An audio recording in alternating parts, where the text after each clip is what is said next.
கிறிஸ்துவுக்குள் பிரியமானவர்களே, இந்த நாளில் காலை தியானத்திற்காக இயேசு சிலுவையில் பேசின 4ஆம் வார்த்தை. 9 மணி நேரத்தில் இயேசு ஏலி ஏலி லாமா சபக்தானி மிகுந்த சப்தமிட்டு கூப்பிட்டார். அதற்கு என் தேவனே ஏன் என்னை கைவிட்டீர் என்று அர்த்தமா?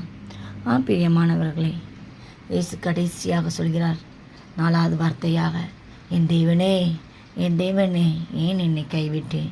ஏனென்றால் முழு உலகத்தின் பாவத்தை அவர் சுமந்ததுனால பிதாவானவர் அவரை கைவிட்டார். நாம் பாவம் செய்யும் பொழுது ஆண்டவரிடம் தூரம் போகிறோம். ஆண்டவர் நம்மை கைவிடப்பட்ட ஒரு சூழ்நிலை நம்முடைய வாழ்க்கையில் காணப்படுகிறது. பிரியமானவர்களே, ஆகவே நாம் பாவம் செய்யக்கூடாது. இந்த நாளில் ஒரு முடிவெடுங்க. இன்னைக்கு பிறகு நான் ஒரு நாள் பாவம் செய்ய மாட்டேன், இன்னைக்கு பிறகு ஒரு நாளும் ஆண்டவர்கிட்ட தூரம் போக மாட்டேன் நினச்சி